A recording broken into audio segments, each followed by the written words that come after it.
Fear does not stop death, it stops life. In today's episode, we are going to talk about fear and why it exists, where does it come from, and most importantly, how can we break free from it? For me, fear has been like an invisible force controlling everything, and so I want to talk about it.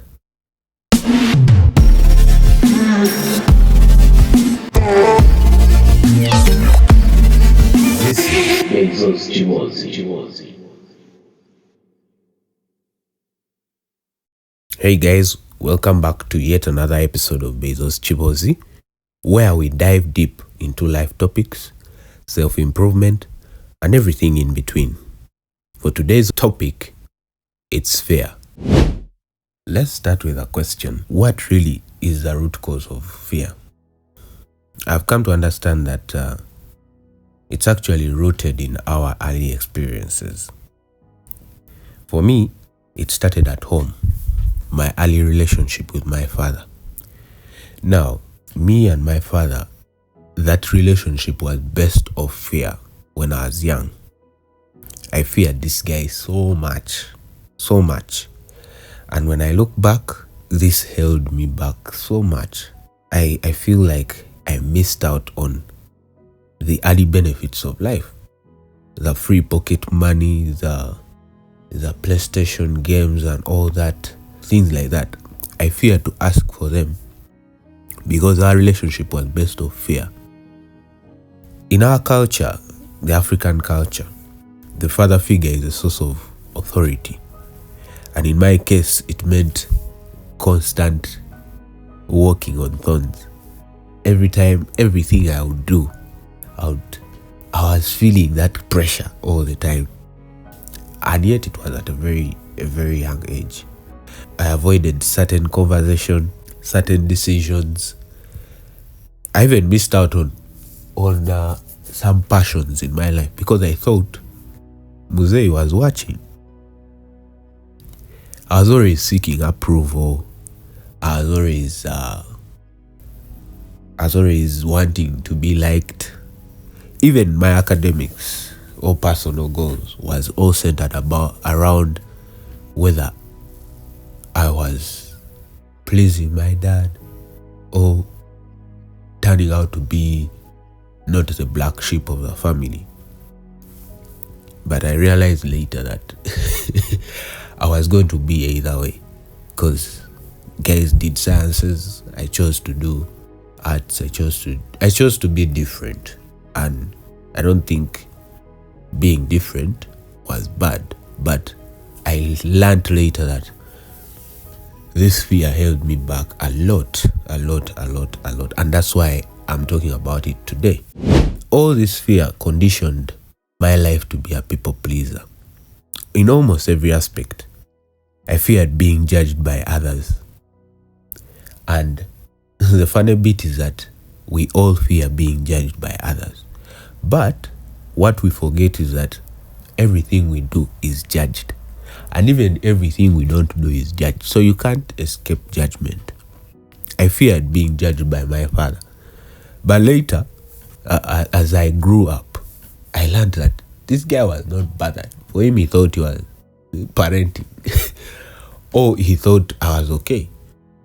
And it amuses me that this life of mine and everything I did in my early life, to my father's side, was a normal thing. He thought I was just not a very aggressive boy or things like that. Yet I was living in fear.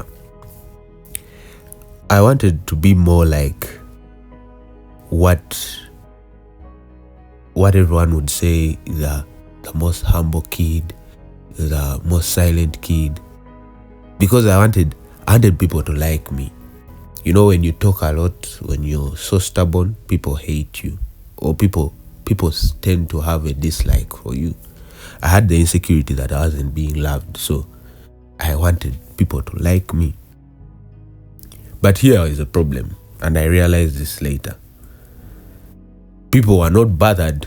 People were living their lives. People loved me even though I was, let me say, stubborn, even I made a mistake, people still loved me. And for my father, whether good or bad, I was still his son. At some point I thought my parents not coming to school to face the disciplinary committee was a big thing. And when I look at all my brothers, man, our mother used to go to school almost every time because guys are in cases. But these guys were still loved and all that. Me, I thought it was a very big thing because I wanted to be a good kid. But all I know is that you can't please everyone. You can't please everyone, and the worst bit of it is that if you try to do so, it disconnects you from who you are. And at that point, I was never who I was.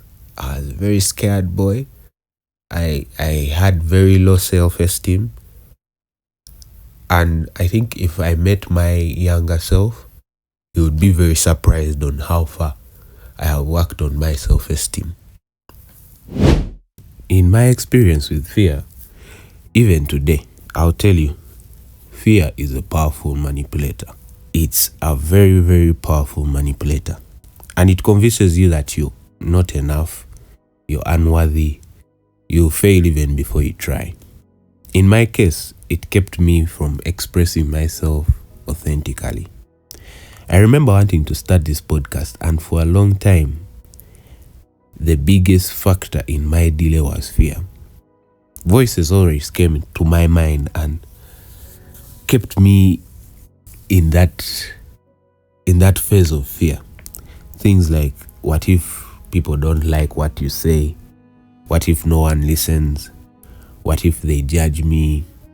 What if I don't live up to the standards that I preach? And even though I had so many ideas to share, I kept on analyzing and over-analyzing.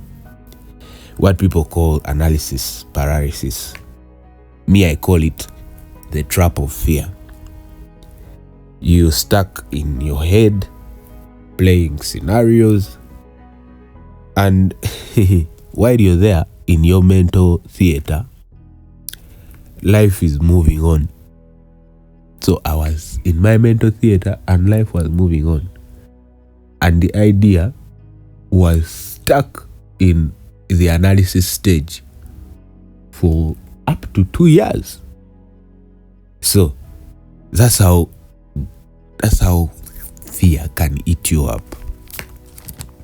Fear thrives on doubt and uncertainty. It convinces you that you're starting to move out of your safe zone. And yet that is the point when life is starting to turn out to become better. You're moving out of the safe zone, so it convinces you that staying small is a safe option, that bigger is not better. And even being vulnerable is failing. You find that you're lying to yourself that if you speak more about yourself, you're failing yourself. Most especially if you're a guy. If you're speaking more about who you are, you're failing yourself. So, how do you break free? It took me a long time to realize this, but fear only has as much power as you give it. And that's the truth. Fear is just a tool, and every tool has as much power as you give it. Fear can either be a force that sharpens you, or it can be your greatest enemy. For me, the turning point came when I got tired of waiting for approval and validation. I decided that I was doing everything for myself, and the only validation and approval I needed was from me. This is how I broke the biggest chunk of fear in my life. I still have fear. I won't deny. I'm human. But not to the original magnitude, not to the original size. And this is how I broke it. First, I acknowledged it. I admitted that I had fears in my social life. So your acknowledgement is the first thing you have to do. So when I admitted that I had the fears, it stripped off some of its power. It stripped off some of the power that fear had in my life. That was by just acknowledging that, man, I think you're scared about this. Once you realize you're scared about something, you then, because the human mind is about survival. Once you realize you're no longer surviving, then it creates solutions. So the fear, because fear was depriving me of survival, my mind had to come up with solutions. The second thing I did was embrace vulnerability. And this is one of the biggest lessons I have learned over time. Vulnerability. Vulnerability is strength. And the more authentic I showed up, whether people liked it or did not like it, I felt more free. Because not everyone should agree with you. And it's okay. Not everyone should agree with you. But it helps you become free. It helps you loosen up. So shift your mindset. Then take action despite of the fear. Take action, because once you take action, you start to have it easy. Just like my podcast. There was a lot of fear around me starting it. But when I took action and started to do it, every episode becomes easier to record. Every episode becomes easier to come up with. Because now the fear has gone. I'm no longer scared of whether people are listening, whether people are what. I now feel the urge to have this goal accomplished. And it can never be accomplished because I look at this being a long time thing for me. Having this podcast for a long time. If there is one thing I want you to take away from this episode, is that fear can be your greatest teacher. Without fear, there is no courage. Without fear, there is no resilience. It's just to groom you and prepare you for the moments where you have to raise up for the occasion.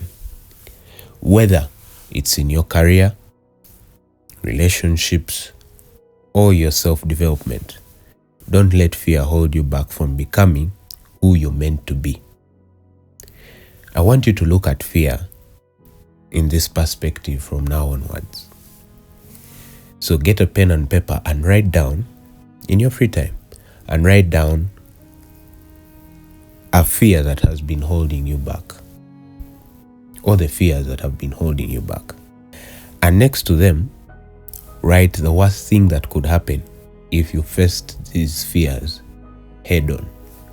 Like if you went in to face that fear that you have head on, what's the worst thing that could happen? Write it down.